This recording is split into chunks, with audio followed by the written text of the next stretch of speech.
sabihan kayo na wag aalis. Sina Ate Sofia mo, di ba? Yung pag-uwi kasi po ni Ate Pia po, ayan, nagdiretso na po dun sa ano niya, di na po dito nag-uwi. Nagdiretso na po dun sa may kaklase niya kasi. Wala kagabi? Mula kagabi? Po, dun Sabihin hindi pa umuwi ang ate mo? Opo, di pa po umuwi. Mula kagabi? Tapos si Ate Marie naman po, hindi din po dito nag-uwi. Hindi rin natulog dito? So yung dalawa hindi natulog dito? Opo.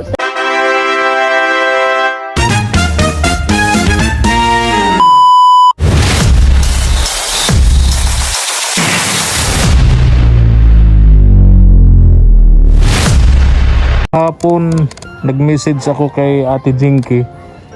Sabihan sina yung Tres Marias, yung mga anak ni Ate Malu na wag aalis dahil pupunta ako para doon sa kanilang allowance sa school, mga katuwang. Kaya dito na po kami. Parang wala sina Ate Malu. Oh, Sophia. Si ano? Si ano to? Si Stephanie. Ayan. Kumusta ka, Neng? Anong naglalaba ka? Opo. Pag naglalaba, kailangan labas ang pusod. Ay. Ha? Kada punta ko rito, ikaw ang naglalaba. Wala po sila. Ha? Wala sino? Sila po, nag-alis. Sila mamalo po nangangalakal. Sina Mama Malu mo nagangalakal. Opo. Okay. Pero kagabi kasi nag-message ako kina Ate Jinky. Kasi yun ang usapan namin. Pagpupunta ako rito para siguradong andito sina Mama Malu mo at kayo, magme-message ako kay Ate Jinky para siguradong andito kayo, no? Hindi mabubukya yung lakad ko, no? Sabi ko kagabi kay Ate Jinky, sabihan kayo na wag aalis. Sina Ate Sofia mo, di ba? Yung pag-uwi kasi po ni Ate Pia po, ayan, nagdiretso na po dun sa ano niya, di na po dito nag-uwi. Nagdiretso na po dun sa may kaklase niya kasi daw po magawa daw po silang project. Mula kagabi? Mula kagabi? Po, Sabihin hindi pa umuwi ang ate mo? Opo, di pa po umuwi. Mula kagabi? Tapos si Ate Marie naman po, nagdiretso pong Alawihaw, hindi din po dito nag-uwi. Hindi rin natulog dito? So yung dalawa hindi natulog dito? Opo, dahil sa Ate Pia daw po magawa daw po ng project daw po ay yung Race Church. Si Ate Sofia mo, nagpaalam na hindi siya matutulog dito kagabi yun. Opo, nagpaalam po. Kay mama mo na pupunta sa klase, classmate niya dun matutulog. Pumayag naman ang Mama Malu mo. Opo, kasi po babae ma'am daw po yung Na babae. Pupunta na lang yung lalaki. Hindi po alam. Joke lang. Ayun. So ayun. So wala dito. So hindi nasabihan ni Ate Jinky. Hindi rin ako in-inform na Ate Jinky na wala dito si Sofia. Kaya ako umasa pumunta dito. Mabuti na lang andito ka. Mga katuwang, mabuti ho andito si Stephanie. At siguro ang ibigay ko sa inyo, Stephanie, yung allowance ninyo ni Ate Mariel mo. Ano? Si Ate Mariel mo, punta ng Alawihaw. Anong gagawin doon? Uwan ko po, dun daw po nagdiretso eh. Mula kagabi? Hindi rin natulog pala. Opo. So mula sa school, doon dumiretso. Opo, sa Alawihaw po, kay Kuya Jason po. Doon sa kapatid ninyo, doon natulog. Opo. Okay. Pinapayagan pala ni mama mo, ano? Sa bagay, wala namang pasok ngayon, Sabado, ano? Wala kayong pasok, Sabado, Linggo. Kaya ikaw ang naiwan dito, obligado, ikaw ang maglalaba. Ikaw ang maglilinis. Talaga? Opo. So yung dalawa, libre. Ha? Walang... Libre yung dalawa. Ay mabuti pala yung ganon, ano? Libre sa mga gawaing bahay. Ayaw mong tularan sila? Ha? Bakit? Wala mo po sila din. Ha? Bahala sila. Kumusta Ning ang pag-aaral mo? Okay, Dito tayo Ning, mainit dyan. Saglit lang ha, abalahin kita. Magsasampay ka naman na ano? Opo. Magsasampay ka na. Tapos ka na maglaba. Ay nilabhan ni ano oh. Stephanie. Ha? Ayun, mga kumot na yon. Opo. Ikaw pa din nun. Ako tas yung uniform ko din. Pati yung uniform mo. Oh, bait pala nito. Pagkalaba mo, anong gagawin mo? Ano po, masaing po. Magsasaing.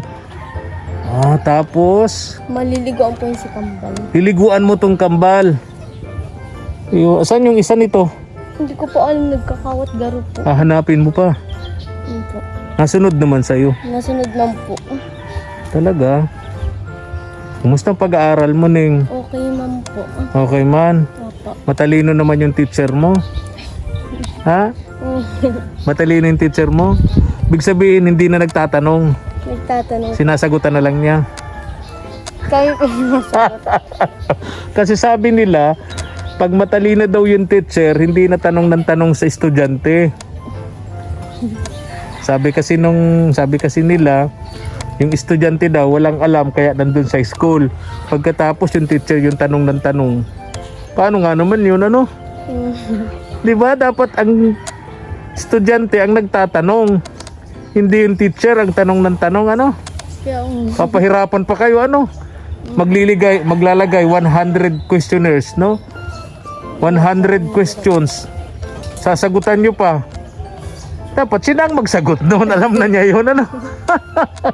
Ay, pambihira. Joke yan, no? Joke yan. Apa. Mali yun. Ang dami nyo palang ano, oh. Ano? Pato. Ha? Pato. Pato? Binibenta rin yan? Hindi ko po alam sa kanila. Nahihingi na lang. Hindi po. Sana yung mga pansabong ng papa mo? Di ba may mga pansabong ditong manok? Nawala na po, pinabakal. Ano, wala na? Pinagbili na? Opo. Pera na rin, ano? Opo. Ganito, Neng. Kumusta naman yung pag-aaral mo? Kayo naman? Okay naman po. Maganda naman yung mga grades mo. Opo, okay ma'am po. Okay naman. Aminado naman sina Ate Sophia mo na ikaw nga daw magaling kang mag-aral. Matataas ang grades mo. Ano? So pagbutihin mo yun, ano? Pagbutihin mo yun para masipag na, matalino pa. Di ba? Kaya lang wag muna magbo-boyfriend, no? Wala po. Wag muna magbo-boyfriend. Matapos muna po ng pag-aaral. Yan, tama yan. Yan ang ganyang kaisipan sana lahat ng kabataan ngayon na pinagsusumikapan ng kanilang mga magulang na mapag-aral. Sana ganyan lahat ang kaisipan. Opo. Priority, nangunguna yung pag-aaral, hindi yung paglalaskwatsya, pagbabarkada, pagbo-boyfriend. Kaya nga po. Ano? Marami kang nakikitang ganyan sa school nyo. Meron po. Nag-ano po yung dalawa, naglalandian. Paano? Nag-ano po sila, naglalandian po sir, imbis po makinig po sa teacher. Maglalandian? Anong klase paano sila magharutan po. Paano sila maglandian, magharutan? Ano po, yakap-yakap po sila. Kahit nasa upuan, nasa loob ng classroom. Tapos nasa labas din po ng school, meron din po ako nakikita mga ganun. Pero di ko naman po sila tutularan. Ay, oo. Alam mo, Ning, sabi kasi nung iba, ano lang daw yun, para ma-inspired raw, para sa inspirasyon daw, no? Pero, sa nakikita ko naman kukunti ang ganun no? Na para sa inspirasyon lang, hindi pa nga nakakatapos. Nagbo-boyfriend. Wala na, nabuntis na yung babae. Hindi na po nakapagtapos. Hindi na nakapagtapos. Ang kawawa doon yung mga magulang na nagpupursige para sila mapag-aral. Opo. Kahit sa high school man lang sana, no? Yung sa panahon kasi ngayon, yung makapagtapos ka ng high school, malaking pagkataon na yun, oportunidad para pwede kang magtrabaho habang nag-eskwela, magpatuloy mo yung college mo. Di Huwag ba? lang pong magtitigil. Yan, tama yun. Yun ang... Kaya pagbutihin mo yung pag-aaral mo. Ano bang pag-aarap mo, Neng? Maging teacher po. Maging teacher. Gusto mo maging teacher? Opo. Gusto mong sumakit ang ulo? Ha? Pero hindi naman. Mahirap nga ang maging teacher kasi talagang karamihan walang pahinga. Opo. Paghapon ka sa school, pagdating mo ng bahay, ilalapag mo lang yung gamit mo, sikasuhin mo na naman yung pamilya mo, diba? Yung mga anak mo, asawa mo. Pagkatapos bago matulog, titingnan mo pa yung lesson plan mo. Diba? Ang bigat, no? Tapos madistino ka pa dun sa lugar, sa bundok, sa malalayong lugar na hindi na inaabot ng kulog at kidlat. Diba? Yung wala ng kulog at kidlat. Naku, napakahirap noon, ano? Kaya mo yun? Kakayanin po. Kakayanin mo. Very good. Ay, may pangarap si Stephanie. Yan. Alam mo yung pangarap ning tinatrabaho talaga yan. Maraming pagtitiis dyan. Maraming sakripisyo. Kaya mo yun? Kayang-kaya po. Kayang-kaya. Very good. Ang galing, no? Sana lahat ng batang estudyante katulad po nito ni Stephanie na may target goal. May target goal, mga katuwang, no? Alam mo, yung panahon ngayon, napakabilis lang naman eh. Hindi tayo nagmamalay sa mga susunod na tapos ka na ng high school, nagtatrabaho ka na, nagka-college ka na. Ang importante yung target goal mo, doon ka talaga mag-focus. Kung ano talagang iniisip mo, yung target goal mo sa buhay, yun ang pukusan mo. Ano? Lalo siyempre, kailangan namamamalo mo din naman ang tulong. Alam, kitang-kita mo naman ang kanilang kalagayan ng pamilya ninyo. Pero sa kabila ng lahat, kita mo yung kanilang pagpupursigi. Napakasipag nilang mag-asawa. Tatay mo, si Kuya Ramil, stroke, pero kita mo naman nagtatrabaho Opo. para mapakain lang kayo. Di ba? Believe nga po ako sa kanila, hindi po sumusuko. Ha? Believe po ako sa kanila, hindi po sila sumusuko. Si Kuya Ramil, di ba? Stroke yun, pero nagtatrabaho, kaya niya. Para lang po may makain po kami, hindi po sila sumusuko. Di ba? Yan ang hanapin mong lalaki. Matino po, tapos may trabaho po para po pag nag-ano na po, baga po ano yan. Pag kunyari po, pag nagkaanak na po may trabaho, baga po, di po mahirap. Tama. Hindi yung hahanapin mong lalaki. Yung nagtatambay lang po, may mga ano, Tambay tapos may mga ano po. ayaw magtrabaho. Nagigising tanghali. Kaya nga po, may mga bisyo po. May bisyo pa. Ay wag ganon, ano? Tularan mo, hanapin mo katulad ng tatay mo, Kuya Ramil. Apa. Walang bisyo, may sakit. Pero nagpipilit magtrabaho para sa inyong magkakapatid, no? Apa. Ang galing. Hindi na rin ako magtatagal ng kwentuhan natin. Napahaba na kung saan na tayo napunta. Stephanie, mag-aaral kang mabuti, ha? Apa. So, eto, alam mo na to, hati kayo ni Ate Mariel Ate po. Mariel mo. Ayan, Neng, ha? Magkano yan? 1.5 po. Wag mong kalilimutan. Saan ang galing? Kay Lola Jet po. Ayun. At Lolo Hermes, Lola Ines. yung mag-asawa. Alam mo, sa pag ganyan, hindi naman mangyayari yan kung isa lang ang may gusto. Laging sa pagtutulungan ng mag-asawa, ni Lola Jet, ni Lolo Hermes, lagi silang nag-uusap kung ano ang tulong na gagawin tulad sa inyo. Ano? Apo. Okay, Neng.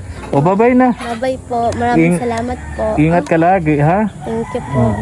So magsasampay ka na. Apo. Tapos magluluto, magpapaligo dito sa kambal. Apo. Di naman pasaway, ano? Hindi man po, minsan lang. Minsan lang, oo. Di naman nanlalaban. Hindi man po. Hindi naman nalaban sa... Takot man po sa akin. takot sa'yo? Ay, doon sa dalawa. Hindi po ako takot. Hindi takot doon sa dalawa. Ay, kay Ate Mariel po. Takot din po yan. Kay Ate Pia lang po hindi. Kay Sophia hindi takot. Kay Kasi- Mariel takot. Nasunod. Nasunod. Sa'yo nasunod rin. Nasunod din po kay Ate Pia po. Hindi po kasi po. Pasaway man din po siya. Pasaway din kasi. Opo. Kaya hindi sinusunod nitong kambal. Ay talaga. Ay sige, Neng, ha. Sige po. Sabi na lang kina papa mo at mama mo, galing ako rito, ano? Apo. Pakisabi kay Mariel, okay, Sophia na lang, ano? Kay Sophia, pag aalis dito bukas, babalik ako, ano? Sige po. Para doon sa allowance naman niya, ano? Okay, sige, Neng, bye-bye na. Bye po. Ingat Thank you ka. po. Ingat din. Ayun, oo.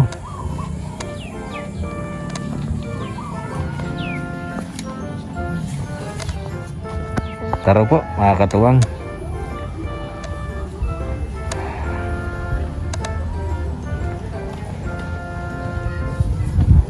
Tara na po. Thank you for watching.